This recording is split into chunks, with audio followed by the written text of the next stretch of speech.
Here is something that almost nobody saw coming. Cletus McFarland, at what should be the highest point of his NASCAR buzz, with cameras following him, viewership numbers climbing, and the racing world watching his every move, came out and said publicly that he has zero interest in racing Cup. Not because something fell apart behind the scenes. Not because there was a falling out with a team or a sponsor.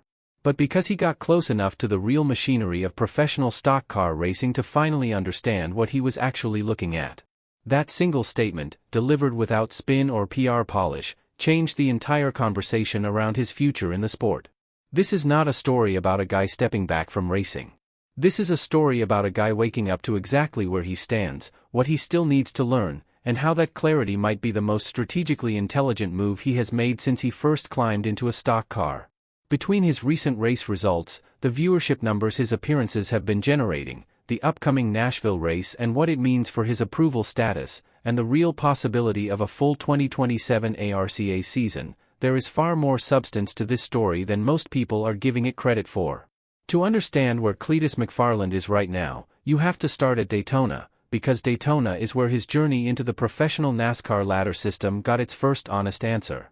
He made his Truck Series debut there with Nice Motorsports, and the result was as brutal as the track itself. He spun on lap 6, hit the inside wall, and finished last. His own reaction to that day was perfectly unfiltered. He called himself an idiot. That reaction tells you more about his self-awareness than almost anything else could. Daytona has a specific quality that no other track on the American motorsport calendar can replicate. The margins disappear so fast that there is no gentle introduction, no gradual learning curve you can ease your way into. One mistake at racing speed, and the race is over before it ever really started. For a driver whose entire journey into NASCAR began as an outsider looking in through a YouTube camera, this was the first real confirmation of how unforgiving the professional ladder actually is. It was a painful day. But it was also a necessary one, because without that kind of direct confrontation with the difficulty of the sport, there is no framework for understanding what real improvement actually looks like. Rockingham is where the story becomes layered, and it deserves careful attention. The race weekend actually contained two separate data points that told very different stories about McFarland's development, and collapsing them into one narrative misses what the weekend actually revealed. Earlier that day, he ran the ARCA Menards East race and finished fourth, his first top 5 in any NASCAR-sanctioned event. The energy in his post-race comments reflected genuine momentum. He sounded focused, confident in the car, and like a driver whose development was tracking in the right direction. That result mattered. Then came the O'Reilly Auto Parts 200, and the difficulty level jumped dramatically. He started 35th. He finished 32nd. He ended the race 6 laps down. There were multiple moments during the race where the car pushed the limits of his control, including a late spin that brought out a caution. He described the experience as being way over his head, and that quote is worth sitting with, because it wasn't defeatist, it was diagnostic. He wasn't saying he didn't belong in NASCAR. He was saying, accurately, that each rung on this ladder represents a serious jump in class, and that he had just felt the full weight of one of those jumps in real time. The quiet positive from Rockingham is that he finished the race. He did not destroy the field. He did not cause a multi-car accident. He survived a demanding race at a demanding facility, and Justin Allgaier, one of the most respected names in the Xfinity series, made public comments about respecting the effort McFarland put in. When a driver of Allgaier's standing is watching and offering genuine validation, that means the garage was paying attention, and not dismissing what they saw. Talladega is where the tone of this entire story shifts, and that shift is supported entirely by the results on the timing sheet. He started 20th in the ARCA race at Talladega. He moved up into the top 10. He led laps, the first time he had led a lap in his entire ARCA career. And when the race came down to a final superspeedway shootout, he was door-to-door for the win before finishing second behind Andy Jankowiak. That result is categorically different from anything he had produced before, and it matters to understand exactly why. He did not inherit a top 5 finish because the field ahead of him crashed out. He did not benefit from pit strategy or timing luck in the conventional sense. He drove from 20th to the front, led laps on his own merit, and competed for the win in a race that came down to the very last moment. That is a legitimately different kind of performance than a survival finish or a circumstantial result. Before Talladega, the criticism of McFarland's NASCAR presence was still easy to sustain, that he was a YouTube personality receiving special treatment because of his audience size and media value. After Talladega, that argument became much harder to make without actively ignoring what the results said. Leading laps and finishing second in a competitive ARCA superspeedway race is not a storyline that can be explained away by celebrity access or promotional partnerships. That is a racing result, and it forced a recalibration of the conversation both inside and outside the sport. The ratings data that surrounds McFarland's NASCAR appearances adds a separate and important layer to this story, and it deserves honest analysis rather than hype. At Rockingham, the O'Reilly Auto Parts 200 on the CW drew 1.165 million viewers, an increase of 11% compared to the equivalent race the previous year. At Talladega, the ARCA race averaged 446,000 viewers, a 41% increase year over year. Those are not small movements in the context of how cable and streaming sports viewership has been trending broadly. The honest caveat here is that one driver rarely moves television numbers entirely on his own, and correlation between his appearances and audience increases does not automatically establish causation. There are other variables in play. But NASCAR is not blind to patterns, and when a driver's appearances consistently coincide with measurable audience growth, that pattern gets noticed by the people who make decisions about approvals, schedules, and opportunities. The YouTube angle makes this picture even more significant. McFarland brings an audience measured in the millions, an audience that professional motorsport has been trying to attract for years without consistent success. He is not simply a driver filling an entry in the field. He is a media event that also happens to be improving at stock car racing, and that combination is genuinely rare in the sport's recent history. This is the philosophical center of everything happening around Cletus McFarland right now, and it starts with a direct quote.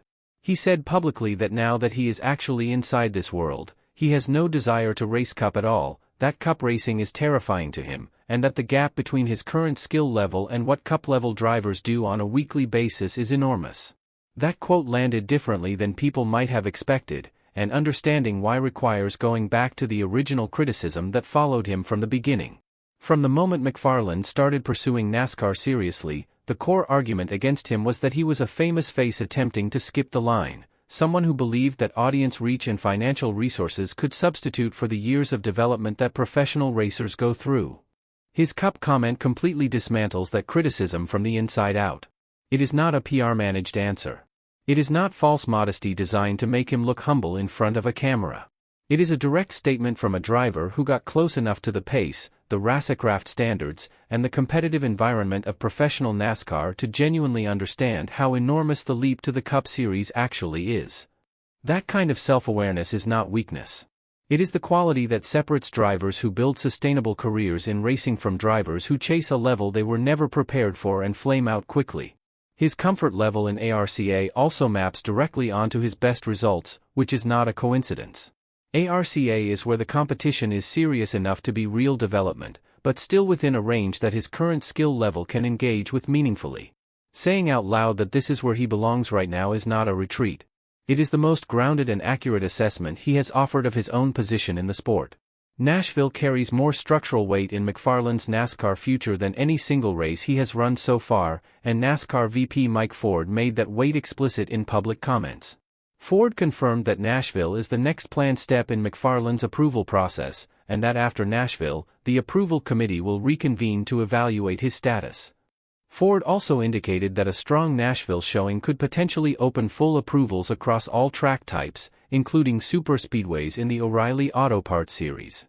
A few months ago, NASCAR's John Probst was still on record saying McFarland needed more short-track experience before any superspeedway consideration in the National Series would be realistic. Then the Talladega ARCA result happened, and the language from NASCAR's side shifted noticeably, from not yet to let's see what Nashville tells us. That is real, documentable forward movement in how the organization is framing his development. Nashville is also a structurally cleaner test than the tracks he has raced on previously. Daytona and Talladega are superspeedways where drafting dynamics and chaotic racing conditions can mask or inflate individual performance. Rockingham was a massive difficulty jump at a facility with its own unique characteristics. Nashville is an intermediate track that rewards racecraft, pace management, and sustained discipline over the course of a full race. A clean run at Nashville, showing genuine pace and keeping the car on the lead lap, tells NASCAR's approval committee something fundamentally different than any of his previous results have been able to tell them. No official announcement of a full-time 2027 ARCA season exists, and that needs to be stated clearly. But McFarland has said publicly that if the financial structure works, what he wants to pursue is a complete ARCA schedule. That is the most direct and specific statement he has made about a sustained NASCAR future, and it represents a meaningful shift from the guest starter model he has been operating under. A full ARCA season makes more structural sense than any other option currently on the table. It is the series where he has been most competitive. A full schedule gives him the repetitions and consistency that part-time appearances simply cannot replicate, and moving from guest starter to full-time regular changes how teams, sponsors, and the broader media ecosystem engage with the story. Those are not small differences in terms of development trajectory. The counterweight is real though. McFarland has also acknowledged publicly that balancing a full racing schedule with his content business would be operationally demanding and might not work financially. So the 2027 picture stays an open question rather than a settled plan. Nashville is, in practical terms, the swing vote on how that question resolves. A strong race makes the 2027 ARCA conversation louder and more serious. A poor race extends the part-time model for another cycle. Cletus McFarland saying he has no desire to race in the Cup Series is not a retreat from NASCAR. It is the first genuinely grounded and mature public statement he has made about his actual position in the sport. He sees the mountain. He knows exactly where he is on it. And he is choosing to climb it at the right pace rather than jumping to a level that the results clearly show he is not ready for yet. The drivers who build real, lasting careers in professional racing are almost always the ones who understand their rung on the ladder with precision, know what development they still need, and refuse to let the hype around them convince them they are further along than the results say. Nashville is the next chapter. If it goes the right way, this whole story gets significantly more serious in a very short amount of time. Drop a comment telling us whether you think Nashville opens the full approval door for McFarland, and if you want to follow every development in this story as it happens, make sure you like this video and subscribe to the channel so you never miss what comes next.